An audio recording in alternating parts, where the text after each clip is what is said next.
Hello, everybody. Welcome to the Cluster Puck Podcast, part of the MHRT Network here at Center Ice. I am Nick. Joining me, as always, is Brit. How's it going, Brit? It's going. I have been It dreading is. / looking forward to this for about 5 days now. For just about a week. Yep. Mm-hmm. Yeah, I too am. The body is fine, but the heart is sore, I think is the best way that I could describe it right now.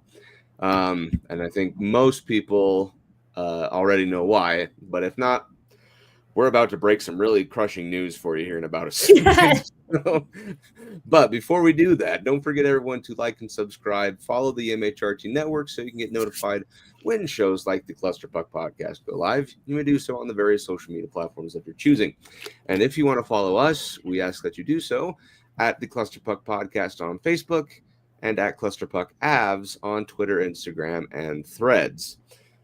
Okay, so let's address the outrageously massive elephant in the room.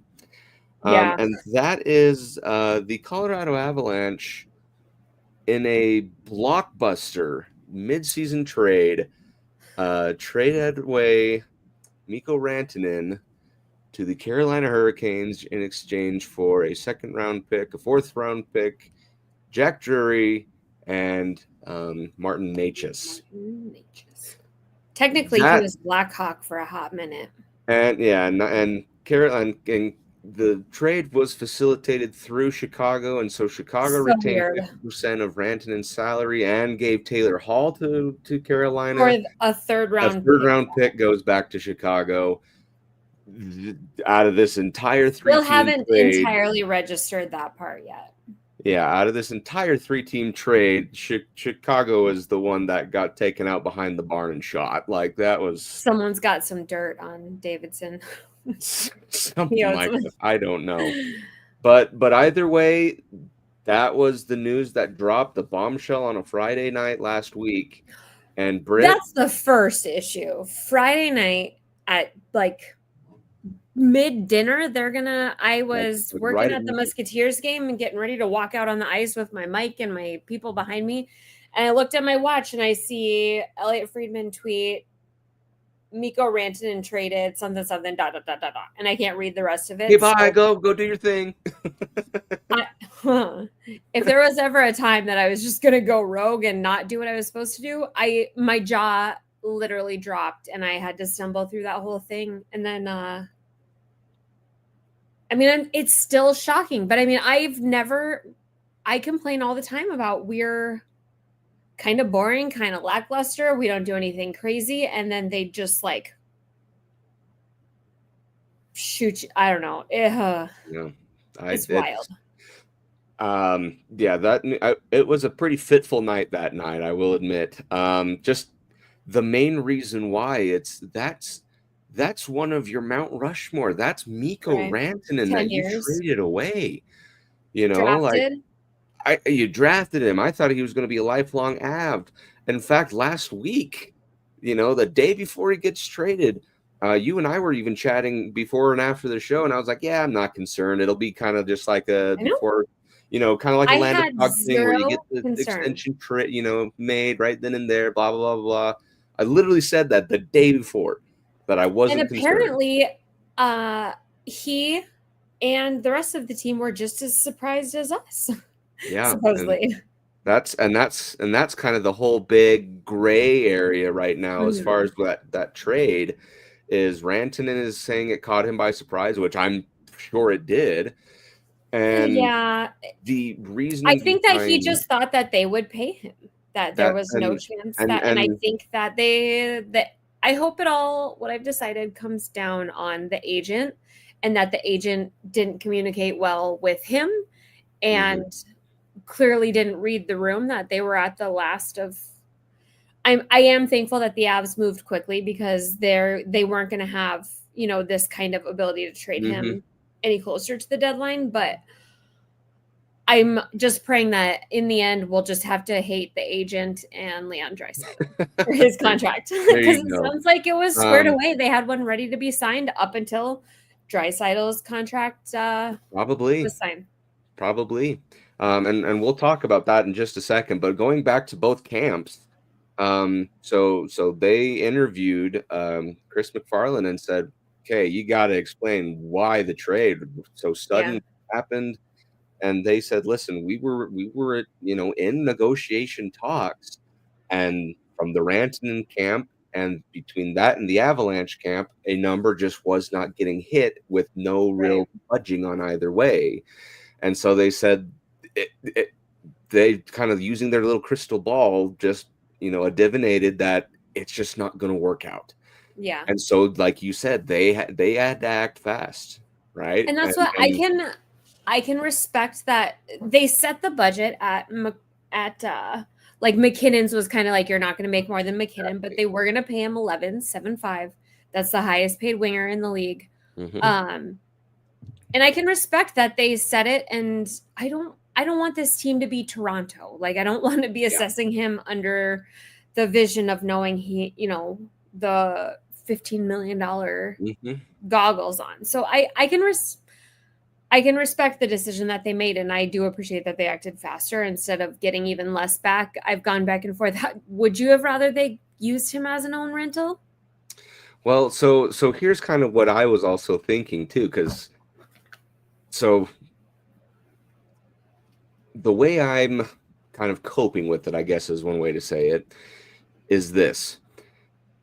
The Avalanche quickly moved on from him to get a really talented player whose ceiling, by the way, is not hit yet in Martin H's, and a super solid depth piece in Jack Drury, which welcome back to the family. They're certainly making the pain a lot less. They're lessening the pain by their performance, right? Because you have a shiny new piece, right? A couple new pieces, and we'll talk about them in just a second. But my thing is like, okay, so you got something in return. The thing is that the unknown part of it was, if you held on and there was that 50-50 chance of you either hit a negotiation and it works, or it doesn't, and he walks away for nothing, right? Well, people, I had people coming up to me and saying like, well, that was really dumb. I would have held on for as long as I could. And I said, okay, so even if just for the playoff run, is what a lot of people think it's crazy that we didn't keep him for. Exactly. Well, my solace came in this. Think of this hypothetical. What if Mikko Rantanen broke his leg or something and he was out for the season, including the playoffs, and then in that offseason goes somewhere else? It would have been the exact same outcome that you reached, but he stuck with the team. Especially if they had negotiated then, like, while going into the offseason, knowing that they were nowhere near and so like coming together. So whereas the Avalanche camp did, at least what they believe they did. So really, ultimately, I think this is going to be one of those, we're not going to know the full truth, the full story, until like the beginning of next season, in a few years, even. Like, we're not going to know until the dust has settled from this season and the off season. And that's what I think, that like all of the shock is genuine, because even if they knew it was coming, I think that even like Chris McFarland looked like he was just still like stunned that it happened. Like, I'm sure it's like rattling him, because this is career do or die for him. It really is the biggest career move he's probably ever going to make. And that's exactly right. And that's the hard part about this, is ultimately the NHL is a business, and you have to do what's best for the organization, right? That's the brain and analytic business side of the league. It's not very pretty. In fact, it's rather ugly most times. Exactly. And we've got Makar coming up for a new contract after next season. And as much as we, truly, genuinely love Rantanen on the team, Makar and McKinnon are a separate tier, and that's open checkbook. But we do have to have budgets for everyone else, just like we've let other people walk. Exactly. I don't know. Yeah. I've come to peace with it, though, and I think I'm almost getting to an excited point for the future. I feel like it's going to be good. And I like that this team is constantly looking at more looking at a future vision with this core versus, I mean, if Carolina doesn't re-sign him and he walks, they're done. Like I feel like this is cup window. Like, because they wouldn't have, I mean, without Natchez and I don't know. Natchez is also their top scorer. So well, and that's just it though, is when they interviewed and said, "Why'd you do it?" His response, one of his responses, I should say, was, "We don't have the depth as a team." Yeah, and he was that blew me away because I was like, yeah. man, I thought, when we're fully healthy, our 4 lines look awesome. Like I didn't really have much of a concerns, but all we needed were those 2 goaltenders, and we were set. And that's where you have to think that it was a decision made not even completely just on money, that maybe we can sacrifice, you know what I mean? When you put the 2 together, the needs, and Drury is literally just like the exact size screwdriver you need to fit in the hole that is needed on this team. So I'm not mad anymore. It but that does feel really weird seeing him. That doesn't mean it's going to sting for a while, and that's kind of the other side of it. Is from the business side, it's gettable. It's totally understandable. It's very possible that could be the Stanley Cup championship matchup. It could be, and there's that super high chance, and that's the other side, was the emotional side of things, because this one hurt. McKinnon is the least emotional person. Maybe and on he Earth. was even talking about how much he didn't want to talk about it right now. He's just super sad. I mean, they've been friends for 10 plus years. I mean, it's ridiculous. But that's kind of the other thing that people don't, more people, I guess, are more emotionally attuned, I should say, is because, that was their favorite player, that, a lot of people's favorite and player. with Rantanen, he loved it here, right? He said he even thought they were going to make an agreement and reach a deal and stuff like that. Like, he sounded optimistic, and then, gone. But I think that he was optimistic and positive that they were just going to give him what he wanted, and that we would never have, eventually. Yeah. I don't know. And that's the hard part about kind of the fandom of any sport is, right. And especially in hockey, not very often do you have a lifelonger on the team for that, period of time. Like your Crosbys, your Ovechkins, those types of players, where it's like they're the kind of the guaranteeds, but other than that, maybe a handful more throughout the entire league.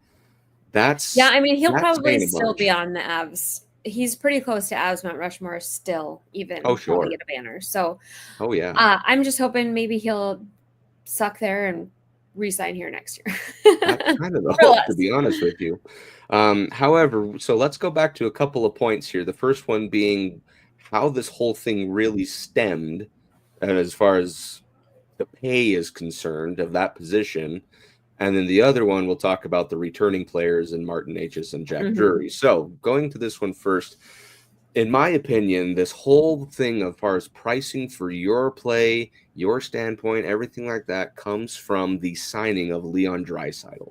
Yeah. He got I already dislike, so that's kind of it, right? Is he commanded a lot of money. Granted, he plays for it. I'm not saying he's not good enough for it. Leon Draisaitl also does not experience the ruts that Rantanen goes through. He has a Hart Trophy and an Art Ross, so they are not the same player. And I've been arguing this with my own Avs people relentlessly. They're not the same. So that's not to say he doesn't play to deserve it. He is a phenomenal player, and he has exactly what you said, trophies. And they also share an agent, so I'm sure their agent was feeling cocky after getting Draisaitl. Was it 12.5? I thought it was closer, up to 14. Oh, but he's up there. I mean, he's way up there. Yeah, but he's also. I would put faith in Draisaitl carrying a team and being the guy, which Rantanen is now expected to be, before I would Rantanen. I do see Rantanen as more of a Robin. And even though Draisaitl is a Robin, it's just not the same. Yeah. And that's kind of the whole thing is now throughout the league now this is happening where you have one player who is great at their position, don't get me wrong, signed for a lot more than what the league average is. And that's with the growing cap and stuff like that, that is now becoming the expectation. Problem is people that have cap problems like the Avalanche cannot do that without sacrificing either your depth or something to that extent, right? Yeah. And so kind of that mentality of, well, I did it with, Leon was able to do it, I should be able to do it because I produce the same type of numbers, I play a very equal style of game. There's obviously those discrepancies, but the equivalent is pretty much there, that he can ratio himself accordingly. But that shouldn't be the bar. And that's because they don't have a third. Like Rantanen is our third, like that Leon and McDavid. And for us, it's Makar and McKinnon. And so that doesn't leave, that much money to pay a third person, because then you're Toronto. Exactly. Because if you think about Edmonton, they pay McDavid and Draisaitl combined, I think it was 28-ish million, somewhere around there, 25, 28, something like that, which is over a quarter of the entire salary. And now you have to use that for the rest of the team, which, by the way, there's more than two, but that quarter on just two players alone, right? And in a salary cap with a hard cap, that's not easy to figure out around the rest of the play, unless people take super veteran discounts, which the Avalanche have been doing. But you can only hit the jackpot so many times on vets that can perform, college free agent signings, and like prospects that actually do something in the playoffs. And that was 2022. We used up all that luck. No kidding. So that's kind of where I think the ultimate root of it came from. Now, that being said, I truly do, in my opinion, I truly did feel like they would have come to an agreement. I'm with Mikko on that one, where I'm like, I really think they kind of pulled the trigger too early. And that's where I wonder, that's on Mikko for your that's agent exactly needs to be communicating better, because clearly. And they dragged out the process, and like ultimately exactly. And that's what I was wondering, if they were waiting for the new CBA, but maybe. We have been operating with so many unknowns, trying to maneuver around Landeskog and Nuke, that I'm sure that they just genuinely could not put it off any longer and have so much money up in the air. Yeah. It was kind of one of those, like, hey, we're at a crossroads, and there's no malintent, no malice, no hard feelings, bad blood, anything like that. It was strictly like hey, it's time to make a decision. It's either you're in or you're out. And no better deal was going to come up until the deadline. I'm glad that they did it early. I'm really glad that it wasn't for JT Miller or Elias Pettersson. So one of those that wasn't on my bingo card moves by the Avs yet again. And I know that Nate just had, like, I think that his time in Carolina hasn't been like, I don't know. Was it minutes that he was upset about? It was that in his position as well.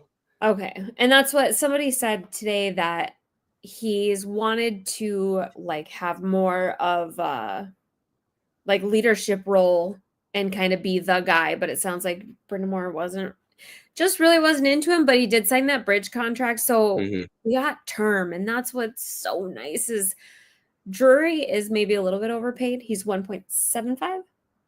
I think so, yeah. Okay, but and then we have Nate just for one more year after this. But I mean, that's a huge thing to take into account, is that we get to keep him for one more year under and at a cheaper price. Yep, you're exactly right. Yeah. So let's kind of talk about that. Well, let's bundle Natchez and Drury's play with the Avalanche into the games that have happened, and we'll kind of do those three, because those were the three games that we wanted to talk about anyways. It's just with a couple new shiny toys. So overall, the week, given everything that happened, is kind of understandable. 2 losses and a win. Did they play like that was 2 losses and a win? No. In my opinion, they played really like it should have been 3 wins. But such a weird. Yeah. But given the circumstances of, the team is taken aback when this type of bombshell drops, it's understandable. Plus, you have 2 new guys, one of them going right into the top line. They didn't even get a practice. The system. not too bad. I'll give this one a pass with the outcome of the week's games.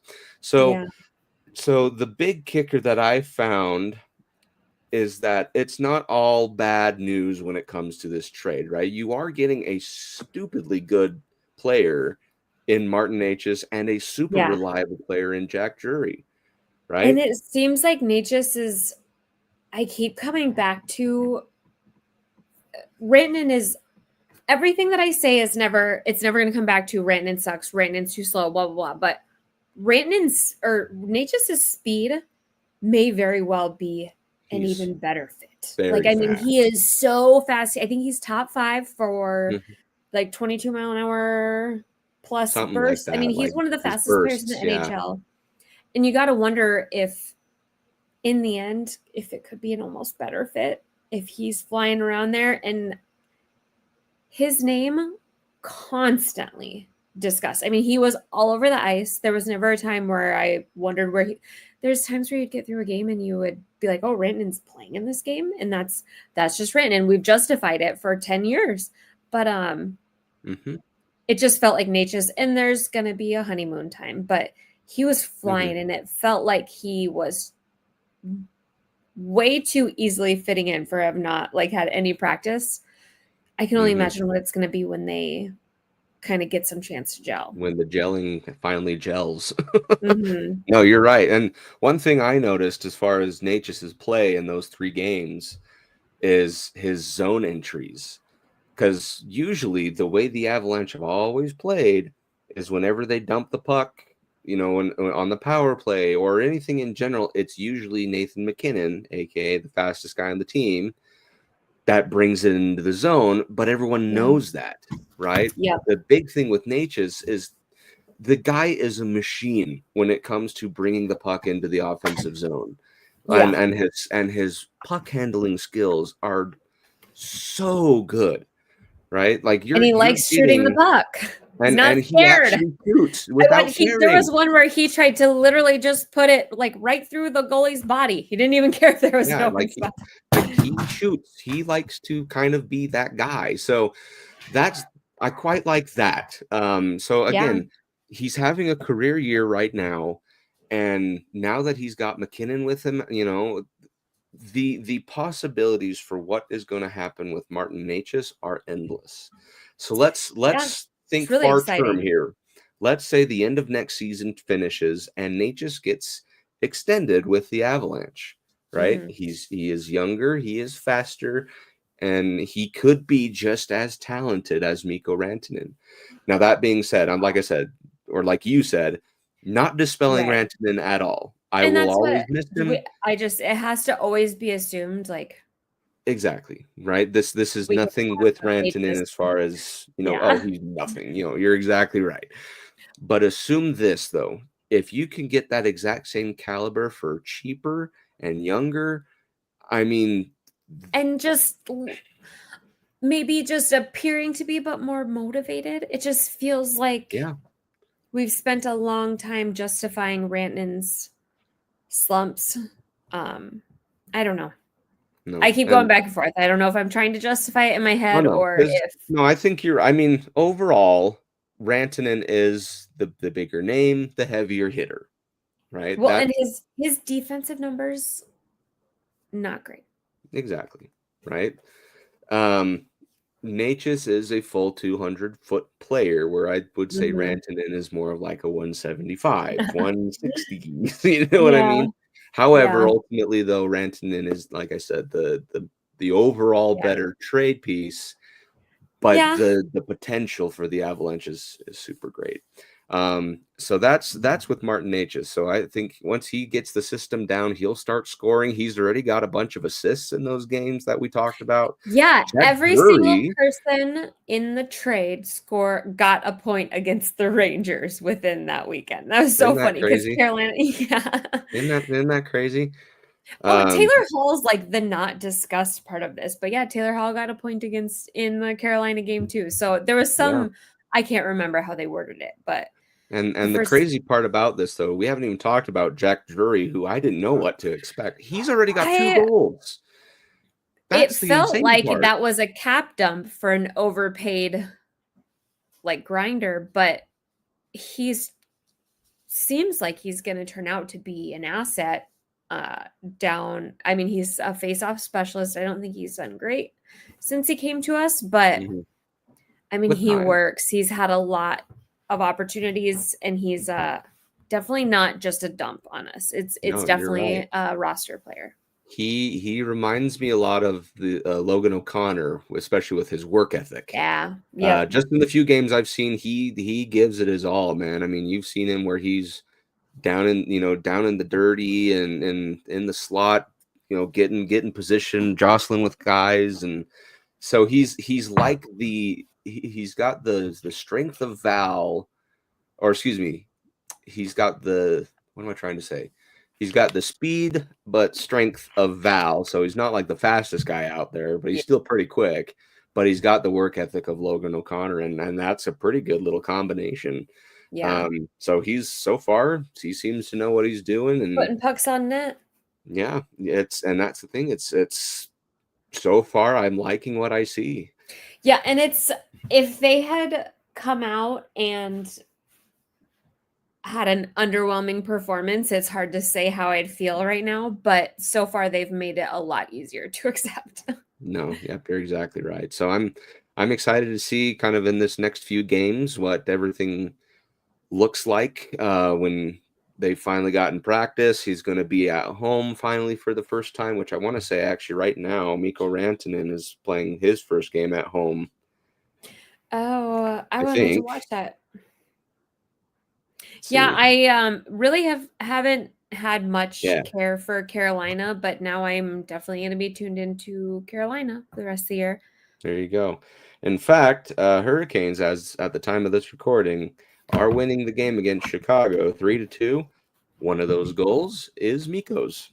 Oh, it's so hard. I don't even know how, like, emotionally I'll go back and forth as to whether I want him to do really well or just mediocre enough to come back to us, or I don't know. I'm torn.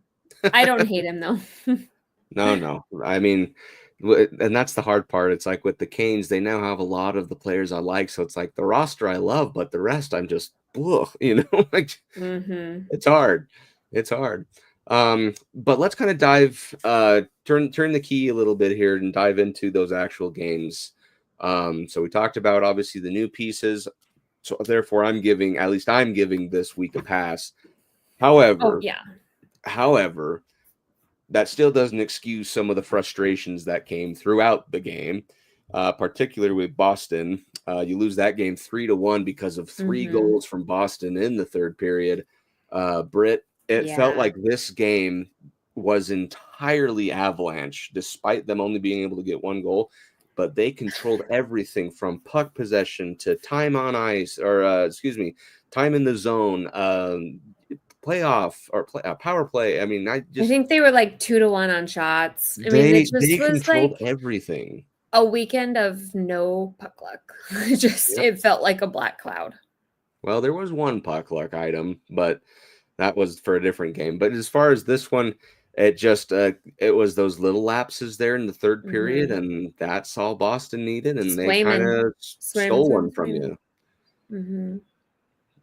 So not too fun, but either way, that's kind of how it works. Again, most people's mentality were on the new additions, but still frustrating the way that third period, everything just kind of crumbled and fell apart.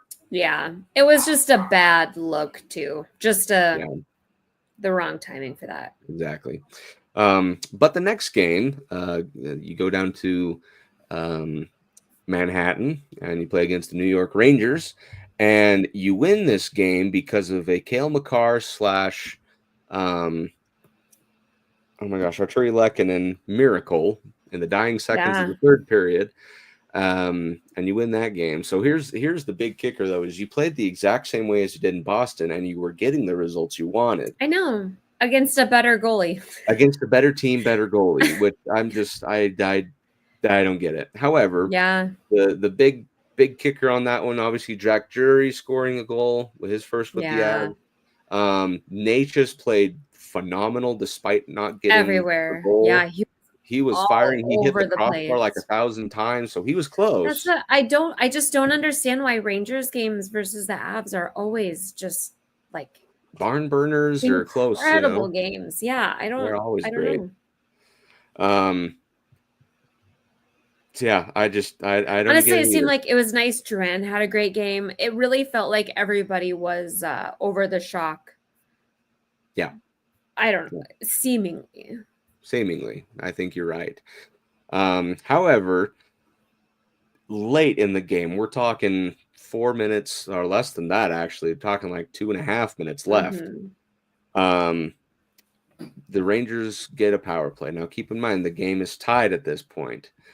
And I was thinking, gosh, you know what? New York's going to score here. You lose in a heartbreaker in the last minute, stuff like that. But they were able to kill it off. And albeit Cale Makar, I think he knew exactly what was going on. And a wayward pass just goes on to the stick of Cale Makar. I mean, it's like Disney writing back. an ending as to the he's game. coming back out of the bin, right to him. And he goes up the center of the ice with Lehkonen on one side. Yeah. And, as perfect as 14 seconds left. Scorned because he already had one called off for ridiculousness. No kidding. Through this, we've had 2 absolutely absurd goalie interference goals. So Cale was mad. That was an angry goal. And the penalty was soft. It really was. And so was the interference call. But that's neither here nor there. But Lehkonen pots it with 14 seconds left in the game. We finally get one of those types of games where it's like we pulled one in those dying seconds, which felt great. And just you skate away with 2 points again, and it's like one of those, I don't want it to go to overtime because I just had the weird sinking feeling. Yeah, they didn't have any of them. But you get the win, and I think it was like 5 games in a row we hadn't won in regulation against the Rangers. So it's nice to put that away. And they don't need any more minutes on their bodies the way things have been going. Exactly. Then you go right over to the Islanders following that win. This one, you played good, but they played great. This one, like the best game of their ever. They knew that it meant something. Yeah, it was hard to watch. Again, just kind of terrible timing and lapses here and there that the Islanders just kind of took advantage of. That whole mentality of their play lulls you to sleep, and then they kind of strike. Yeah, and it wasn't a super fun game. The one big highlight I will say on this one though was Artturi Lehkonen scoring a goal on his butt. That was that's funny. That was pretty amazing. I even jumped out of my seat for that one. I was pretty impressed. But again, just I don't know if it was bad luck or you just ran out of gas or something. I mean, it was an East Coast road trip. Obviously, the body was still pretty fatigued. I think it was a back-to-back. But the chemistry with Drouin, Mac, and Natchez was shining regardless. It's going to be a thing. They just couldn't put it in the net, but it was very clear that there was something good there. Exactly. So there you have it. As far as past games, I mean, a loss, a win, and a loss. You have been losing more as of late, but hopefully this kind of turns things around, especially now that you have some depth pieces. So hopefully this next few games turns that around. So let's go ahead and talk about that then. So tomorrow, or I guess let me see how many games we're going to talk. I think it was 3. 1, 2, 3. Yeah, 3 games. So for the next 3 games, this one's going to be really interesting because you do have a couple of them at home, and it'll be interesting to see how the new pieces adapt to this home atmosphere, people backing them and stuff like that. Pretty fun to see a new number on that front line or on the first line. So it's so cool having an 88 playing for Colorado. I love it. I hope he stays forever so I can get a jersey. I love 88. Because the last one to wear 88 was Andreas Englund, right? I'm pretty sure that's who it was. But either way, this game tomorrow, Friday, the 31st of January, 7 p.m. Mountain Time puck drop against the St. Louis Blues. So you're going to see him in a little bit different shade of blue, but for the rivalry game, but an Avalanche jersey nonetheless. My key to the game is ultimately just making sure that you are gelling it, because at this point, I'm sure Natchez has started to figure out his positioning, play strategies, entrances to the zone, defensive strategy, stuff like that. My guess is he's got a lot of that down, and it's just cohesiveness at that point. Yeah. And it's nice that with their little road trip, if you traveled with them, hopefully by now he's feeling, because I can imagine that's kind of a hard locker room to walk into, and then you are on a line with the crankiest man in the NHL and the most intimidating, you know what I mean? So hopefully by then he's feeling a little, some confidence and feeling good. And I'm sure he's not as upset as Rantanen was about the trade. Like, he's probably welcoming it more so, but I'm sure it was still shocking. Oh, you bet. And you even heard Natchez. He was pretty excited to play alongside. I would be. So I'm like, I mean, and I can't blame you, but not many better positions you can ask for as a forward. Yeah, no kidding. So that's going to be my key to the game, just for this first one at least. I understand it's St. Louis, and there's a few other things that I could say, but my big retort right now, or my big response, I should say right now, is just that cohesiveness. If that watch is ticking great, I really think they could put up 5 goals without a problem and skate away very easily. Yeah, the defense has to show up. Our defense is really just joy.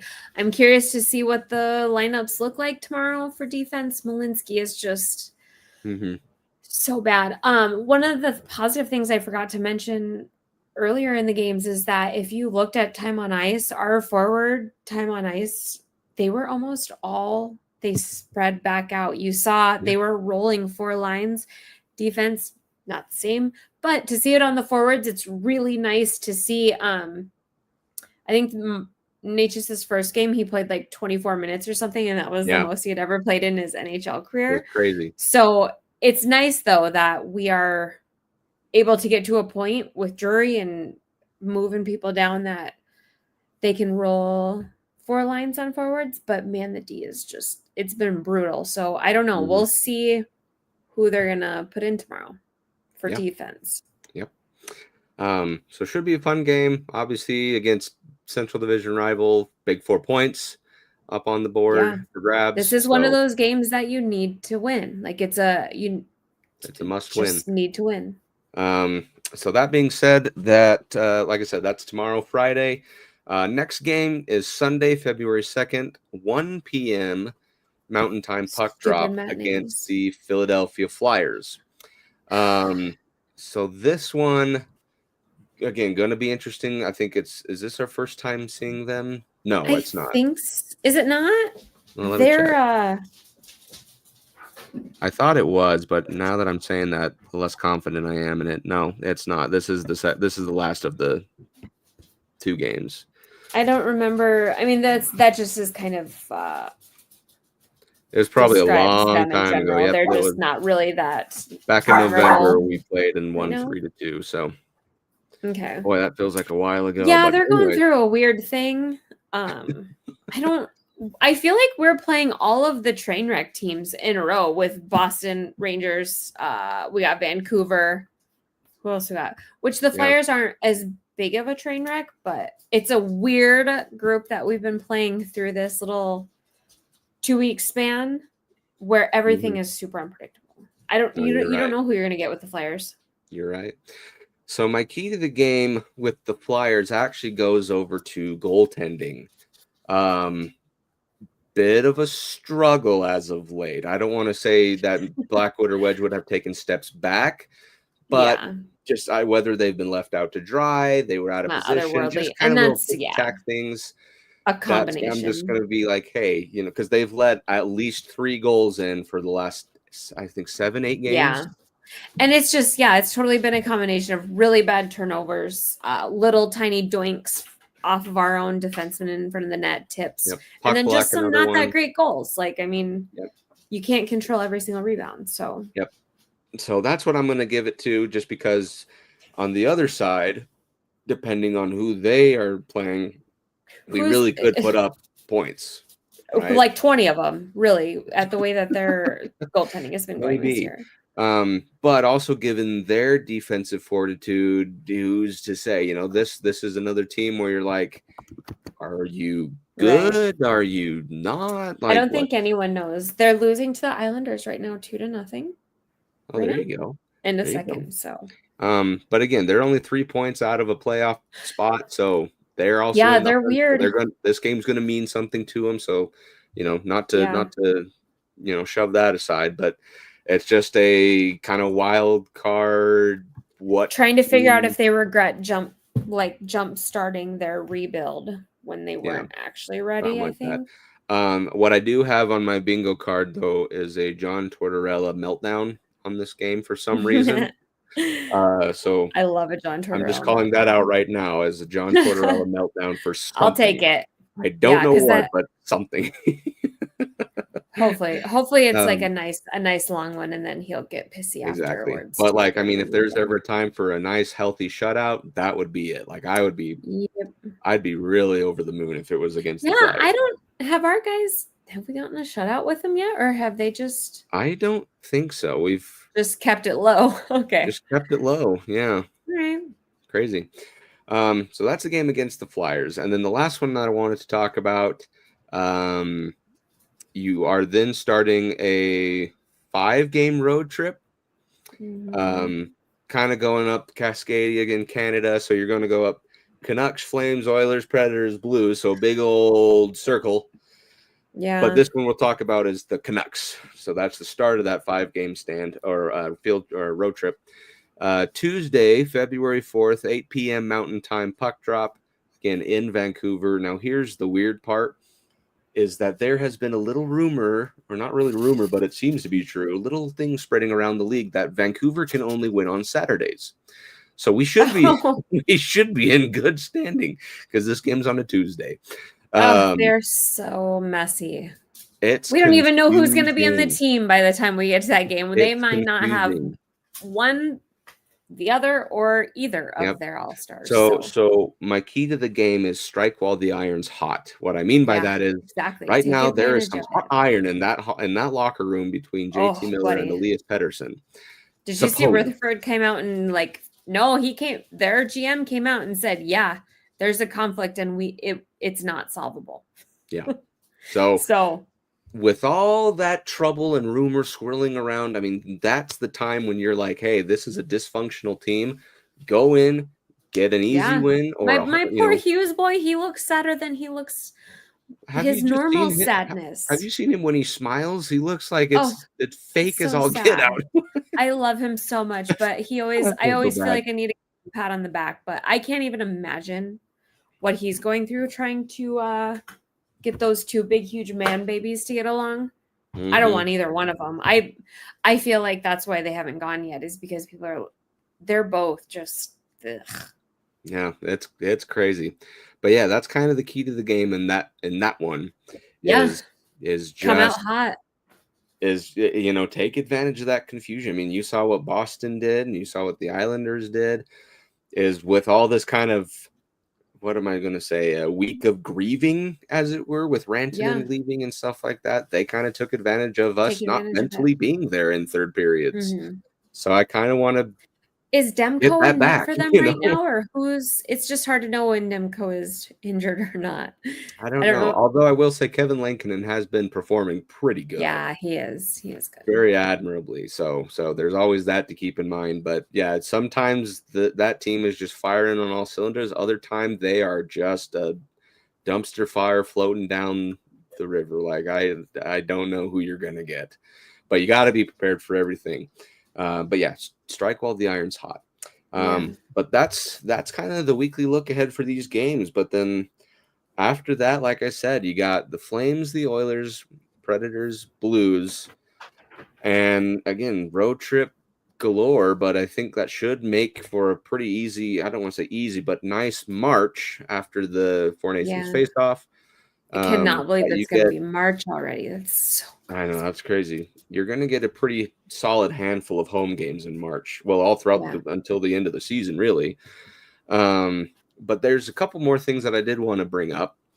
One of them being on the Four Nations face-off, our very own Cale Makar, whose jersey I am donning in this beautiful 1.0 reverse retro, is an alternate captain for Team Canada.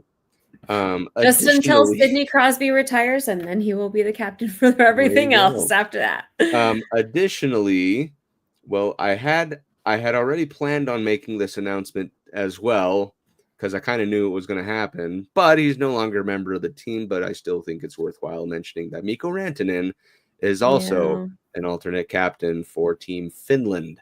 Oh, I didn't see that he was an alternate for Finland. Okay, cool. So that's going to be super fun. And then, so I'm excited for this Four Nations face-off, to be completely honest with you. Like, I'm super excited. It sounds like, because I kind of wondered if the players wanted the time off, and then you saw Pietrangelo. Is that who backed out and said he needed to have some stuff done on injury, and then played like 24 minutes the next night? I don't get it. It sounds like the players genuinely are really worked up for this. Yeah, well, you even saw Drew Doughty when he's like, I still feel like I have an outside chance to make it. Like, he sounds excited for it, and he's old for the first time in a long time. I'm like, I can't wait for this break to happen, because usually with these all-star games, you're like, it's not even worth watching at this point anymore. But now it's like you got something to look forward to, where it's like people are going to give it their all, it sounds like. I wish I could go. I would love to go. I guess the tickets are not selling great, which just like makes my heart hurt, because if they were within reach, I would love to go. No kidding. Like, that's. But how much do the tickets cost? If they overprice them dramatically, then they'll sell once they lower them. Yeah.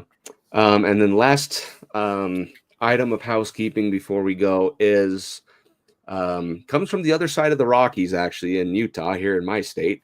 They are, besides getting a name, working on that, they are also setting up the potential of an outdoor game in the 2026-27 season. Ooh, that's and cool.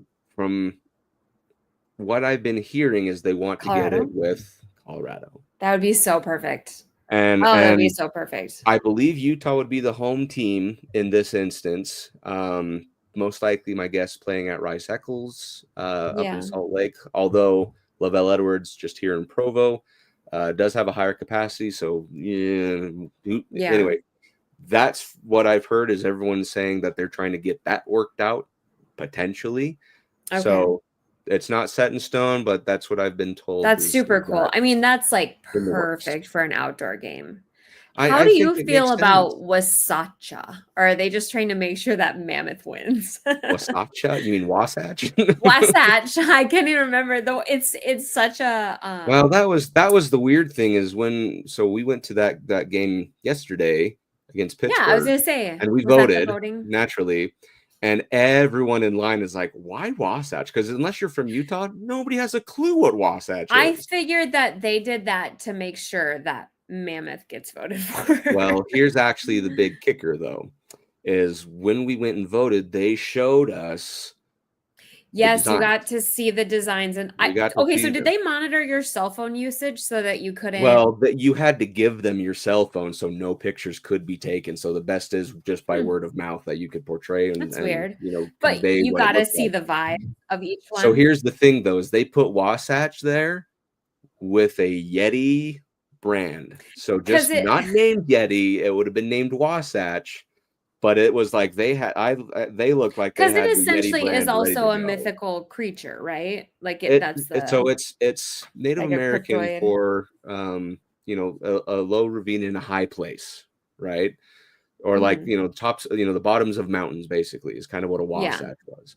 So it stems from a native region, so we in Utah know what that is, right? With the Paiute. And I've never heard it. It's a word that does not roll off. And that's the problem, though, is because everyone's like, what is that? So anyway, today they announced, okay, we're making a little switch. So Wasatch is out.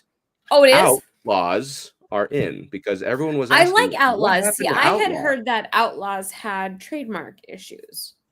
Also, so Yeti had trademark issues. Obviously, that's what got pulled. Sounds And like quite a then, few of well, them. Blizzard and Venom were the other two that had problems. Outlaws and Mammoth went through without problems. It's like, those are like Blizzard. Like, that is the most basic ass word that It exists. is, How but can you'd it have be? to fight Dairy Queen with that. Okay, but that's just It's trademarked. wild to me. That is It's crazy. absolutely Well, and wild. that's the thing. It's like with Yeti, there could have been such a Theirs sponsorship is, oh opportunity. my Like, I God, can't that's what believe I that. said. Just Partner ridiculous. up. But I mean, I was on the Mammoth train for a while anyway, so I'm still pretty pumped. I'm Yeah. hoping it is Mammoth still. But now that they Yeah. put Outlaws in, that's I going to think it make it will be. a little I bit. like Outlaws, though. I do like No, it. I think it's great. As long as it's something tangible and just doesn't stick with Utah Hockey Club, then yeah, I think I so. like Utah Hockey Club. I think I Well, like the it's idea grown of on people. still like doing a nod to Utah Hockey Club after they have a name. Like, they It's have to grown have a on name, people but for then still sure. doing a nod. Yeah. But yeah, either way, they still intend to have a name announced before the draft, so that should be fun. But yeah, the branding looks good. As far as what they've The showed us, vibes were all cool. my guess is that that's not the final, but No, but it's just a for the similar. general aesthetic It's is the what they. general. That's my guess. But I'm like, if it looks anything like this, yeah, I'm on board. Like, it looks great. Was it all? He had. I can't remember if it was the Arizona guy, but the person that they had that was like heading their design stuff, I can't remember what he did, but it was something that I absolutely loved. So I have a lot of faith. Yeah. So I'm pretty stoked about that, honestly. So it's Cool. gonna be fun. But either way, the main thing I was trying to say was that there's hopefully an outdoor game for Colorado in the works. That's super, yeah. And that's out like in the mountains again. Like, it's gonna be just. And it'll awesome. be close for both fans, so it should be like a well attended game. where very Oh yeah. Like, it should be easy peasy and a no brainer. Get it, the stadium be full. Like, but again, that's not final. But that's what people are guessing, is that they are kind of talking amongst each other to that's get that good for done. Utah too. They're It's the skiing they're capital still of the in that like U.S., so getting I good figure you'd attention probably thing. have something to do with, no, we hosted what, one, now two almost Olympics. Yeah, I would assume you got to get hockey in there in some capacity sooner rather than later. But other than that, though, that kind of wraps us up for this episode. I don't know if you have anything else, Britt, to add. No, no. I could have like literally I could go on for hours and hours about the rant and stuff, and I'm just gonna keep doing it in my head. There you go. I mean, we're certainly going to miss him, because again, it's not fun, and I'm okay. So say final right question: now. Yeah. What has to occur for one team to declare it a win or the other? What has to happen? Yeah. Do you think if North Carolina has to win the cup? Yep. So what constitutes a Colorado win? I think if you make it to a cup within the next 2 years, maybe, or however long you have Natchez, the longevity of or at least, of the lower guys, or at along least with whoever you utilize that cap space for. That's kind of exactly it. It's like there's still a lot to be made with that. Yeah. Because I mean, we were still benefiting from the Matt Duchene trade years after, right? So, I mean, do you think North Carolina, would you say they have to win the cup and or re-sign Rantanen for it to be a win? I would say if you can re-sign Rantanen, that resets what dictates a win and a loss as far as the trade goes. Yeah. My gut says he is just a rental for, and this is their big push. That's what my gut says. I know. That's what. And my gut actually still says if Rantanen wants 14, Utah could pay him 14. Oh, for sure. Utah, Blackhawks. And that way I get to see him more often because I miss him. Yeah. I don't want him get him out of our space. I like him. Hey, I mean, Salt Lake is just like Denver, he'd love it here. I know. I'm just glad that they sent him to a different division where we don't have to, because that would have been gnarly. But yeah, ultimately, I mean, the dream scenario is that it was just a little rental and he comes back to Colorado. Yeah. Everything is like, if he signs, I think one of like the most telling thing is if he signs for anything less than 14 with Carolina, then we'll know that Colorado are the bad guys, right?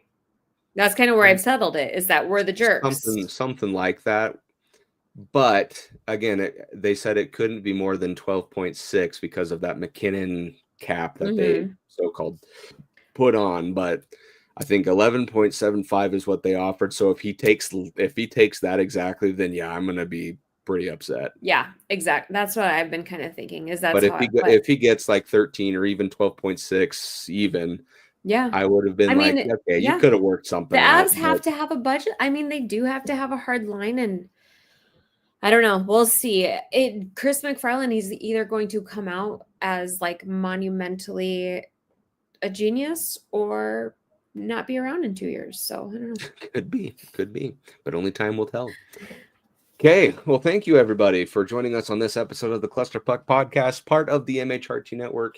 If you like what you saw, don't forget to like and subscribe. Follow the MHRT Network so you can get notified when shows like the Cluster Puck Podcast go live. You can follow them on the various social media platforms of your choosing. And if you want to follow us, please do so at the Cluster Puck Podcast on Facebook and at Cluster Puck Avs on Twitter, Instagram, and Threads.